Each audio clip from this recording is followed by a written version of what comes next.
ಬನ್ನಿ ವೀಕ್ಷಕರೇ, ನಾವು ಇಂದು ನಿಮಗೆ ಪರಿಚಯಿಸುತ್ತಿರುವ ವ್ಯಕ್ತಿ ಕುಂದಾಪುರ ತಾಲೂಕಿನ ಮೊದಲ ಇಂಜಿನಿಯರ್ ಹಾಗೂ ಬಂಟರ ಸಮುದಾಯದ 14ನೇ ಇಂಜಿನಿಯರ್ ಆದ ಮೊಳಹಳ್ಳಿ ವೆಂಕಟಪ್ಪ ಸುಬ್ಬಣ್ಣ ಶೆಟ್ಟಿ. 1929ರಲ್ಲಿ ಜನಿಸಿದ ಇವರನ್ನ ಕಾಂಕ್ರೀಟ್ ತಂತ್ರಜ್ಞಾನದ ಪಿತಾಮಹ ಎಂದೇ ಖ್ಯಾತಿ ಪಡೆದಿದ್ದಾರೆ. MS ಶೆಟ್ಟಿಯವರು ಸಿವಿಲ್ ಇಂಜಿನಿಯರ್ ಆಗಿದ್ದು 50 ವರ್ಷಗಳ ಸುದೀರ್ಘವಾದ ವೃತ್ತಿಪರ ಅನುಭವವನ್ನು ಹೊಂದಿದ್ದಾರೆ. ಅವರು ಸೈಟ್ ಇಂಜಿನಿಯರ್, ಸಂಶೋಧನಾ ಕಾರ್ಯಕರ್ತ, ಪ್ರಾಧ್ಯಾಪಕ, ಸ್ನಾತಕೋತ್ತರ ಮಾರ್ಗದರ್ಶಿ, ಸಲಹೆಗಾರರಾಗಿ ಕೆಲಸ ಮಾಡಿದ್ದಾರೆ. ನಾನು ಹುಟ್ಟಿದ್ದು 1929ನೇ ಇಸ್ವಿಯಲ್ಲಿ. ನಾನು 1935ರಲ್ಲಿ ನನ್ನ ತಂದೆ ಅವರು ಕೆಲಸ ಬೇರೆ ಕಡೆ ಮಾಡ್ತಿದ್ದು, ನಾನು ಆಚೆ ಎಲ್ಲ ಹೋಗಬಾರ್ದು ಅಂತ ಅಂದ್ಕೊಂಡು ಒಂದು ಕಡೆಯಲ್ಲಿ ನಾನು ಇದ್ದು ಸ್ಕೂಲ್ ಹೋಗ್ಬೇಕಂತ ನನ್ನ ಉಪ್ಪಾಡಿ ಶಾಲೆಯಲ್ಲಿ ನನ್ನ ಸೇರಿಸಿದ್ರು 1ನೇ ಕ್ಲಾಸಿಗೆ. 5ನೇ ಕ್ಲಾಸಲ್ಲಿ ನಾನು 1942ನೇ ಇಸ್ವಿಯಲ್ಲಿ ಕೋಟೇಶ್ವರ ಬಂದೆ. ಕೋಟೇಶ್ವರ ಶಾಲೆಯಲ್ಲಿ ಎಲಿಮೆಂಟರಿ ಸ್ಕೂಲು 6ನೇ ಕ್ಲಾಸಿಂದ 8ನೇ ಕ್ಲಾಸಲ್ಲಿ ಕಲಿಸಿದೆ. ಕುಂದಾಪುರ ಬೋರ್ಡ್ ಹೈಸ್ಕೂಲಲ್ಲಿ 8ನೇ ಕ್ಲಾಸಿಂದ 11ನೇ ಕ್ಲಾಸು SSLC ಕಲಿತಿದ್ದೆ, 4 ವರ್ಷ ಕಲಿತಿದ್ದೆ. ಅಲ್ಲಿ ಅದು ನನ್ನ ಹೆಜ್ಜೆ. ಎಲ್ಲ ಕ್ಲಾಸಿಂದ ಪರ್ಟಿಕ್ಯುಲರ್ ಕುಂದಾಪುರ ಹೈಸ್ಕೂಲ್ ಇದೆ ನನ್ನ ಹೆಜ್ಜೆ. ಅದ್ರ ನಂತರ ನಾನು LSS ಕಾಲೇಜಿಗೆ ಇಂಟರ್ಮೀಡಿಯೇಟಿಗೆ ಸೇರಿದೆ. ಇದೆಲ್ಲ ಭಾಳ ಸುಗಮವಾದ ಹೆಜ್ಜೆ ಅಲ್ಲ. ಇನ್ ಎವ್ರಿ ರೆಸ್ಪೆಕ್ಟ್, ಫೈನಾನ್ಷಿಯಲಿ, ನನ್ನ ಎಬಿಲಿಟಿಯಲ್ಲಿ ಅದೊಂದು ಪಯಣವೇ ಒಂದು ಭಾಳ ಕಷ್ಟವಾದ ಪಯಣ. ಅವರು ಆವಾಗ ಇಡೀ ಮೆಡ್ರಾಸ್ ಸ್ಟೇಟಿಗೆ 4 ಇಂಜಿನಿಯರಿಂಗ್ ಕಾಲೇಜ್, ಬರೇ 4.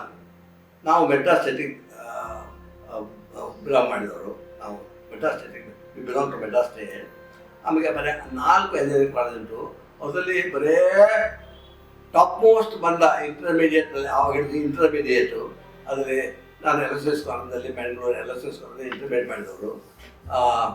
ಅದು ಆವಾಗ ಕೋಮುವಾರು ಸಿಲೆಕ್ಷನ್.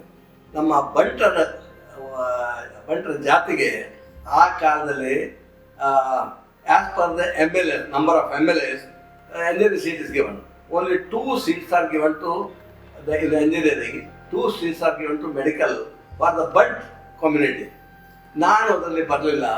ನಾನು ನಮ್ಮ ಒಂದು 25 ಜನ ಫಂಟ್ನವರು ಫಸ್ಟ್ ಕ್ಲಾಸ್ ಬಂದಿದ್ರು. ಅದ್ರಲ್ಲಿ ನಂದು 18ನೇ ರ್ಯಾಂಕ್ ಆದ್ದರಿಂದ ನನಗೆ ಸೀಟ್ ಸಿಗಲಿಲ್ಲ. ಕಡೆಗೆ ಒಂದೇ ಒಂದು ಪ್ರೈವೇಟ್ ಇಂಜಿನಿಯರಿಂಗ್ ಕಾಲೇಜ್ ಆವಾಗ, ಅದು Annamalai university, started by Annamalai Chettiar ಅವರು ಕೊಟ್ಟಿದ್ದು. ಅದರಲ್ಲಿ ಹೇಗೋ ಮಾಡಿ ನಮ್ಮ ತಂದೆಯವರು manage to get me a seat, which is a herculean task, unimaginable thing to get a seat, and that is all I owe to my father.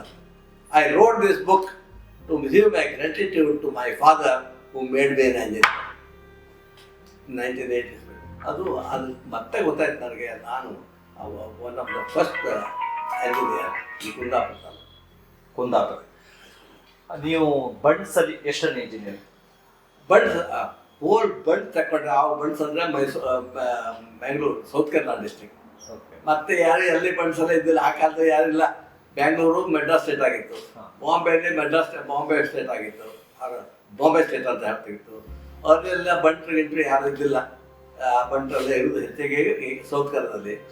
ನಮ್ಮ ಬಂಟ್ರಲ್ಲಿ ನಾನು, if I know correctly, if I estimate, I am 14th engineer.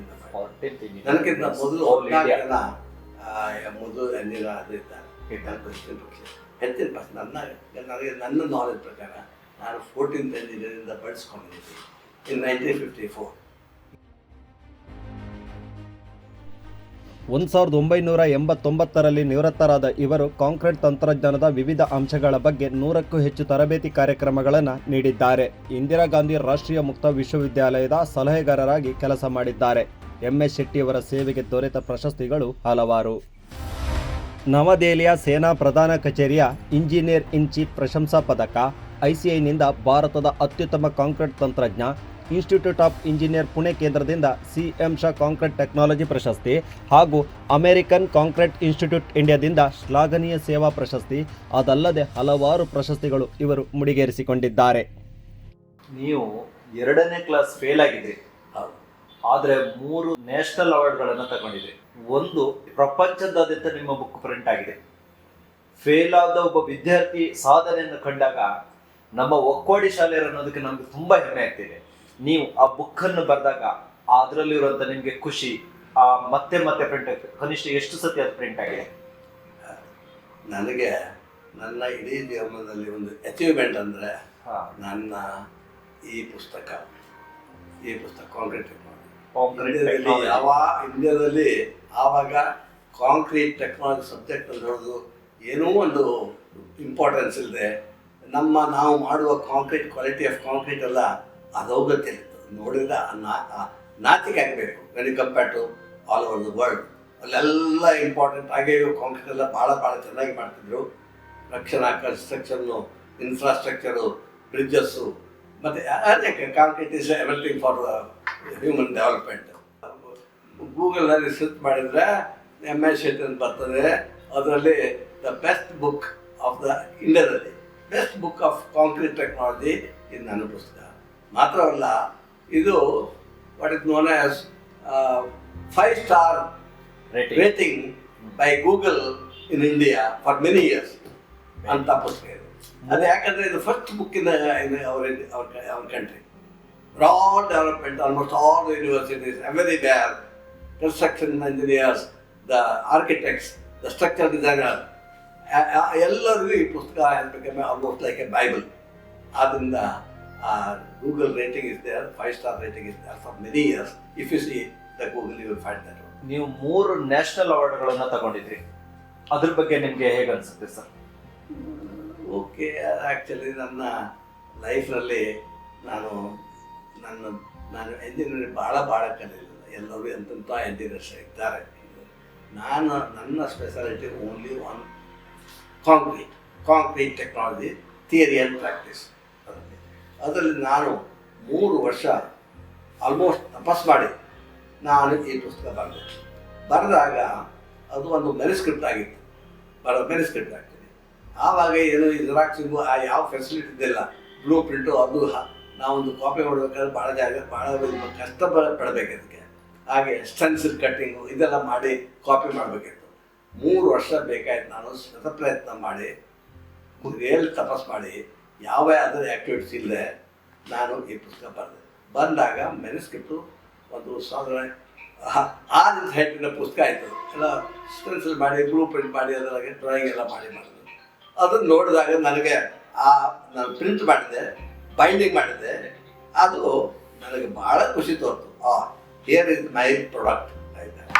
ಅದು ನೋಡಿ ನಾನು ಅದನ್ನು S channel company ಅವರೇ ನನಗೆ ಪ್ರೇರಣೆ ಮಾಡಿದ್ದು. ಬಳಿಕ ಎಸ್ ಚಾನಲ್ ಕಂಪ್ನಿ ನ್ಯೂಡೆಲ್ಲಿ ಅವರು ಪ್ರೇರಣೆ ಮಾಡಿದವರು ಅವರಿಗೆ ಕಳಿಸಿದೆ. ಅವ್ರಿಗೆ ಕಳಿಸಿದಾಗ ಅವರಿಗೆ ತೋರ್ತು ಇದು ಒಳ್ಳೆ ಪುಸ್ತಕ, ಇದರಲ್ಲಿ ಭಾಳ ನಾವು ಬಿಸ್ನೆಸ್ ಮಾಡ್ಬೋದು, ಅದು ಮಾಡ್ಬೋದು, ಮತ್ತು ಇಂಡಿಯಾಕ್ಕೆ ಇಂಥ ಪುಸ್ತಕದ ಅಗತ್ಯ ಇದೆ. ಕಾಂಕ್ರೀಟ್ ಟೆಕ್ನಾಲಜಿ ಏನೂ ಪುಸ್ತಕ ಇಲ್ಲ ಸ್ಟೂಡೆಂಟ್ಸಿಗೆ, ಯಾರಿಗೂ ಎಲ್ಲ ಅಷ್ಟೇ. ಕನ್ಸ್ಟ್ರಕ್ಷನ್ ಫೀಲ್ಡ್ನಲ್ಲಿ ಸ್ಟೂಡೆಂಟ್ಸಿಗೂ ಇನ್ ಆಲ್ ದ ಯೂನಿವರ್ಸಿಟೀಸ್ ಇದು ಇಂಥ ಪುಸ್ತಕ ಇಲ್ಲ, ಅಂಥ ಪುಸ್ತಕ ಅಂತೇಳಿ ಅವರು ನ್ಯಾಷನಲ್ ಬುಕ್ ಟ್ರಸ್ಟಿಗೆ ಸಜೆಸ್ಟ್ ಮಾಡಿದರು. ಅವರು 6 professors in India, famous professor, professor 6 ಜನ ಸೆಲೆಕ್ಟೆಡ್ ಪ್ರೊಫೆಸರ್ ಅವ್ರು ಕಳಿಸಿದ್ರು. ಇವರಿಗೆ ಯೂನಿವರ್ಸಿಟಿ, ನಮ್ಮ ಇಂಡಿಯಾದ ಯೂನಿವರ್ಸಿಟಿಗೆಲ್ಲ ಆಗ್ಬೋದಾ ಅಂತ ಅವರೆಲ್ಲ ಒಳ್ಳೆಯದು, ಅವ್ರಿಗೆ ಚೆನ್ನಾಗಿದೆ, ಆಗಿದೆ, ಅದು ಸಿಲೆಬಸ್ ಎಲ್ಲ ಆಗಿದೆ, ಹಾಗೆ ಅಂತ ಅವರು ರೆಕಮೆಂಡ್ ಮಾಡಿದರು. ರೆಕಮೆಂಡ್ ಮಾಡಿದ ನಂತರ ನ್ಯಾಷನಲ್ ಬುಕ್ ಟ್ರಸ್ಟ್ ಅಂತ ಇಂಡಿಯಾದ ಆರ್ಗನೈಸರ್ ಅವ್ರಿಗೆ ಕೊಟ್ಟರು. ಅವರು ಅದನ್ನು ಪ್ರಿಂಟ್ ಮಾಡಿ 95 ವರ್ಷದ ಈ ಹಿರಿಯರ ಜೊತೆ ಕುಳಿತು ಮಾತನಾಡುವುದೇ ಜೀವನದ ಒಂದು ದೊಡ್ಡ ಅನುಭವವಾಗಿದೆ. ಈ ವಿಡಿಯೋ ನಿಮಗೆ ಇಷ್ಟ ಆದರೆ ಲೈಕ್ ಮಾಡಿ, ಶೇರ್ ಮಾಡಿ, ಸಬ್ಸ್ಕ್ರೈಬ್ ಮಾಡ್ಕೊಳ್ಳಿ.